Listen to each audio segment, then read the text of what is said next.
नमस्कार। कथाओं के झुरमुट के लिए जो मैं अपनी कथाएं प्रेषित करती हूँ स्वर में, उसमें कल मैंने प्रारंभ की थी ताक झाक नामक अपनी स्वरचित रचना, जिसका एक भाग मैंने आपको पढ़कर सुनाया था। अगला देखिए, जिसमें विनय जो है किस प्रकार से राघव बन गया परिस्थितिवश एक सेठ के यहाँ जयपुर में। उसके आगे क्या होता है देखिए। जहाँ से वो आया था वहाँ भी कुछ न कुछ प्रतिक्रिया तो होगी, कोई बच्चा गायब हो गया। तो इधर पहाड़ के उस गांव और घर में विनय के लापता होने के बाद दुख और पछतावा व्याप्त रहा। घर के मुखिया दादाजी श्रीमान जगन्नाथ जी, जो अपने मातृ पितृ विहीन पोते के जीवन को संवारना चाहते थे और मन की गहराइयों से उसे चाहते थे, संताप की आग में जल रहे थे कि मैं रोज रोज की डांट, मेरी डांट से तंग आकर वो चला गया।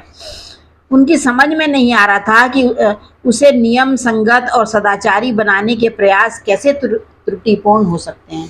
कभी कभी हम समझ नहीं पाते कहाँ पर हम गलतियां कर रहे हैं, पर जो होना था वह तो हो चुका।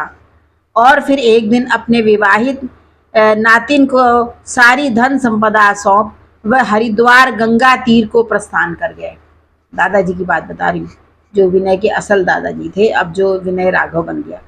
किसी सदाकत आश्रम के लोगों को वह जानते थे। नातिन जो पास के गांव में ब्याही और कष्ट का जीवन जी रही थी, वह अपने ममेरे भाई विनय से 4 वर्ष बड़ी थी तथा अब तक 3 संतानों की माता बन चुकी थी। जगन्नाथ जी ने अपने बच्चों के विवाह जाति की श्रेष्ठता के आधार पर और ज्योतिष शास्त्र के मापदंडों के अनुसार करवाए थे, जो पहले रिवाज था, अभी भी बहुत लोग मानते हैं। उस समय सभी लोग ऐसा ही करते थे। अभी भी कुमाऊं में, दूर दराज के इलाकों में यही प्रथा है। संयोगवश कभी यह तरीका सही बैठता है और कभी कुसंयोग से दुर्गति कारक भी होता है। वो हर प्रकार के विवाह में, हर प्रकार के संबंध में हो सकता है। अब जब अपने नाना की संपत्ति नातिन तुलसी को मिल गई, उसका नाम क्या था, उसकी ममेरी बहन का विनय की तुलसी, तो पहले पहल गांव के लोगों ने दूसरी जाति वालों को वहां बसने पर तंग करना शुरू किया। धीरे धीरे जैसे ग्रीष्म का ताप सांझ ढले कम होने लगता है, वैसे ही तुलसी के परिवार का वहां रहना समायोजित होने लगा। कुछ पहले शुरू में लोगों को पसंद नहीं आया, फिर धीरे धीरे समायोजित हो गया। वह और उसका पूरा परिवार पूजा पाठ, सभी शुभ अशुभ कर्मों में अच्छी दक्षिणा पाने के हकदार होने के कारण गांव के लोगों के पूजनीय भी बन गए, क्योंकि गांव के भांजे लोग थे वो। अब तुलसी को भले ही अपना उजड़ा ननिहाल दुखी करता हो, परंतु वर्तमान स्थिति उसे आर्थिक राहत देने के कारण उसके परिवार के सुदृढ़ भविष्य का बोध कराती थी।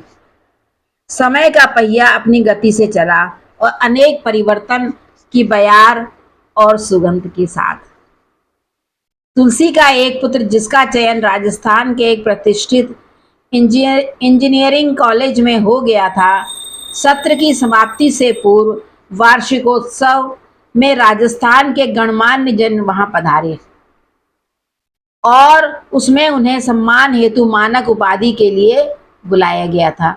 उसमें एक सज्जन को देखकर तुलसी के पुत्र कीर्तिचंद को लगा जैसे यह तो साक्षात मेरे परनाना स्वर्गीय जगन्नाथ जी की प्रतिमूर्ति कैसे हो सकते हैं। उसने यह बात जब अपने मित्रों से की तो उनका कहना था कि एक शक्ल के 2 लोग अक्सर पाए जाते हैं पूरी दुनिया में, यह कोई अनोखी घटना नहीं है। यह तुम्हारे परनाना से कैसे संबंधित हो सकते हैं? यह तो जयपुर के एक नामी गिरामी उद्योगपति हैं। बात आई गई हो गई।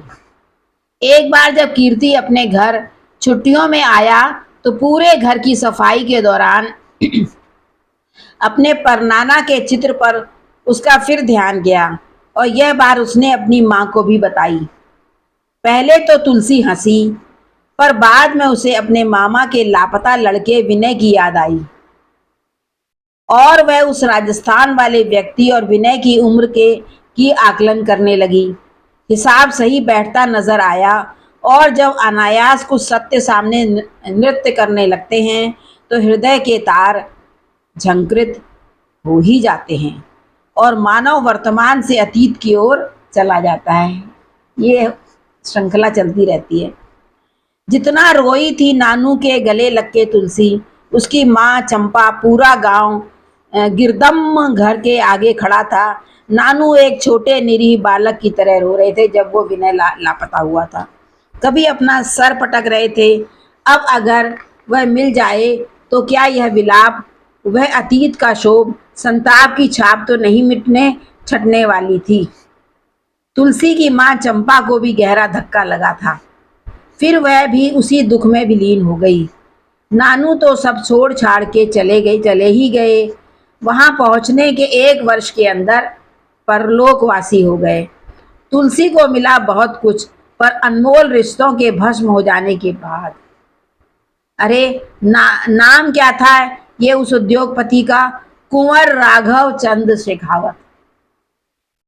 उसने बताया, कीर्ति चंद ने। ले, मैं तो क्या क्या सोचने लगी थी।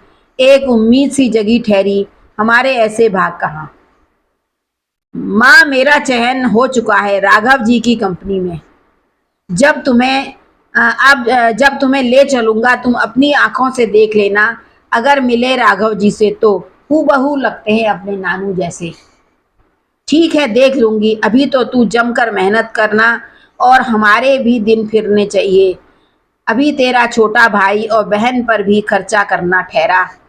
तेरे बाबू तो जो कमाते हैं पूजा पाठ करके वह एक चोट में जुए और अत्तर में गवा देने वाले ठहरे।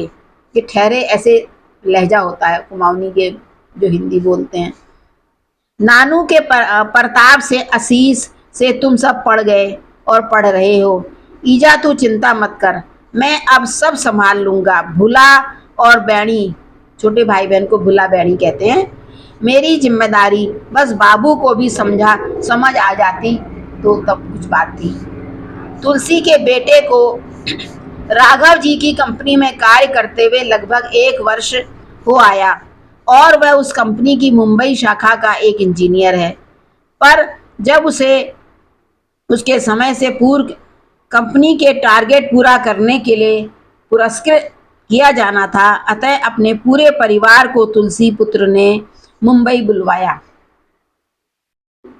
और समारोह के पुरस्कार वितरण के अवसर पर जब कुंवर साहब को पता चला कि पुरस्कृत किए जाने वालों में एक पहाड़ी क्षेत्र का बालक भी है, तो उन्हें अपने गांव का, माता पिता का नाम जानने की उत्सुकता हुई। तो उन्हें उसके गांव और माता पिता का नाम जानने की उत्सुकता हुई और जब खुलासा हुआ तो वह किसी अपने को देखकर अपने बाल्यकाल की बहन तुलसी अनायास ही स्मरण हो आई और फिर वह पूछने लगे, क्या इस युवक के घर से भी कोई आया है?